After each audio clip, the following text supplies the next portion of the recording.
Bonjour à tous, je vous présente ce petit joujou.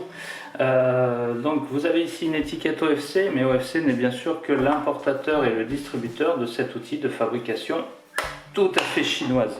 Ça trompe pas, hein, c'est marqué dessus. Donc c'est le S16002 Pro, totalement inspiré des crocheteurs pour serrure de véhicule, avec le même type de fabrication aussi qualitatif, parce que pour ces choses-là, ils sont très très forts. La seule différence, c'est que lui, il est adapté pour des serrures de bâtiments. En France, on a de la chance, ça rentre dans l'universel droit, mais je pense qu'à l'origine, il est fait pour un modèle de serrure tout à fait chinois. Et nous, on a du bol parce que ça rentre dans de l'universel droit. Donc le profil universel droit, c'est celui-là. Ça rentre dans tous les profils universel droit. Mais je vous avoue que dans certains, le palper coulisse vraiment pas bien. Donc ça, c'est pas adapté à tous les modèles, mais par contre, on a tous à la maison des serrures sur lesquelles c'est adapté. Donc comment fonctionne cet outil? On a une lame en acier pleine, bien rigide. On a une forme de clé donc, qui reproduit le haut du canal de clé. Et on a un ajout à l'intérieur dans lequel coulisse un palper. Et ce palper va fonctionner en pivotant. Donc pour fonctionner, il faut pivoter. Oh. Attention, on pivote. Pivotez. Pivotez. Pivotez.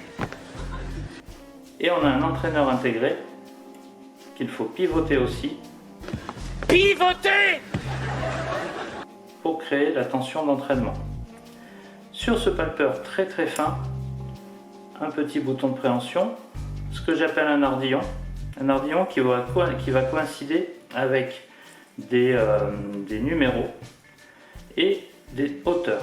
Donc qu'on soit clair tout de suite, au niveau décodage, c'est pas le top parce qu'il est sûrement parfait pour décoder la serrure pour laquelle il est fait, mais pour nous, c'est pas top du top. Donc on va s'inspirer de ça si on veut peut-être décoder quelque chose, mais c'est pas fait vraiment pour décoder nos serrures à nous. Par contre, ça donne des indications de profondeur, ça donne des indications de positionnement au moment du crochetage et ça c'est super pratique.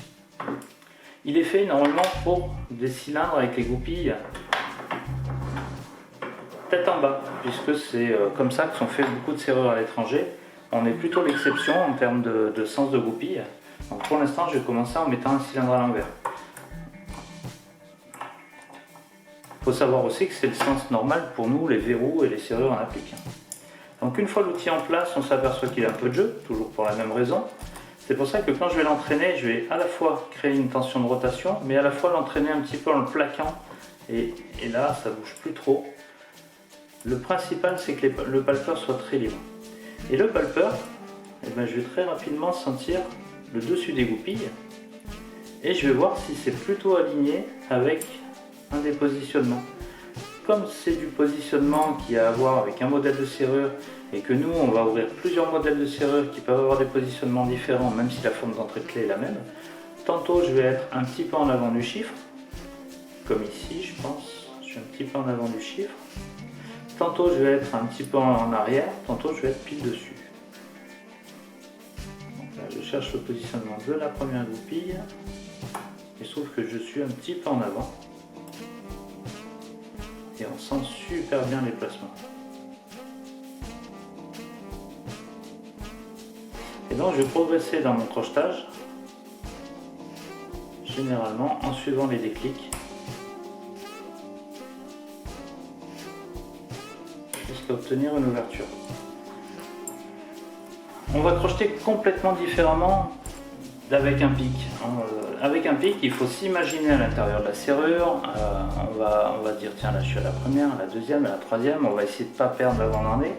Là l'intérêt c'est qu'on déporte à l'extérieur ce qui se passe à l'intérieur. Donc on focalise plus l'attention sur ce qu'on imagine à l'intérieur, mais on focalise l'attention sur cet abac. Et du coup ça devient super facile. Et on va par exemple chercher des séquences de placement, parce que c'est pas toujours 1, 2, 3, 4, 5. Par exemple c'était 1, 2, 3. Et si les séquences sont différentes, si on se plante, si il y a une goupille qui remonte, hop là voilà, et ben on va peut-être modifier sa séquence de positionnement pour le crochetage suivant. On relâche un peu les goupilles, on avance, mais on sait très bien où on en est. Donc là je vais vous montrer qu'il est tout à fait possible de crocheter un cylindre dans le sens, on va dire, traditionnel chez nous. Cylindre à bouton, donc il s'agit d'appuyer un petit peu quand même en fond pour enfoncer le ressort. Entraînement toujours dans le sens des aiguilles d'une montre.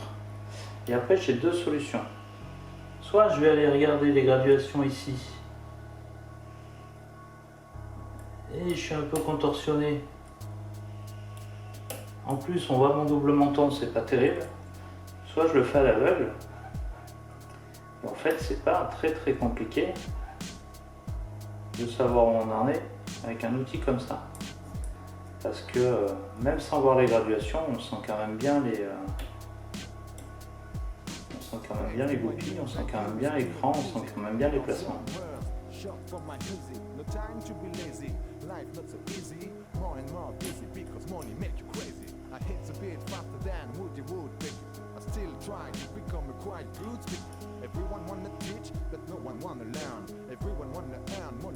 Voilà. L'intérêt aussi de ce système, c'est que comme sur un cylindre à bouton on est obligé d'appuyer au fond, ici on fait à la fois l'appui au fond sur l'embrayage et à la fois l'entraînement. Et c'est un outil qui peut se retirer puisque le haut de l'outil n'occupe que le haut du canal de clé.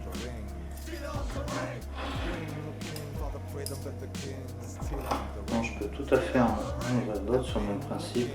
On va chercher les goupilles les plus dures, les enfoncer jusqu'au cliquetis.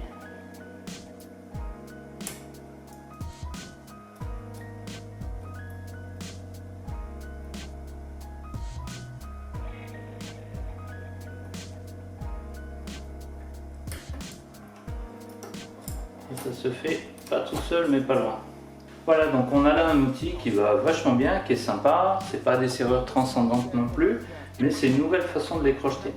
En plus, quand on crochette comme ça en goupille par goupille, on sent vraiment bien les placements. On les sent mieux qu'avec un pic traditionnel. Je sais pas trop pourquoi, est-ce que c'est dû à la finesse du palpeur?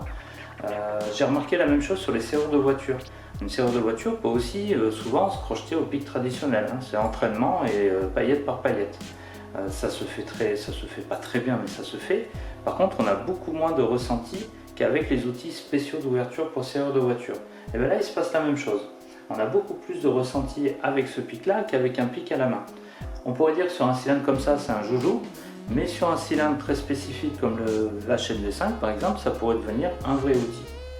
Donc voilà, ouais, un petit pic qui est sympa, un joli jouet, mais un jouet qui fonctionne très bien, très qualitatif.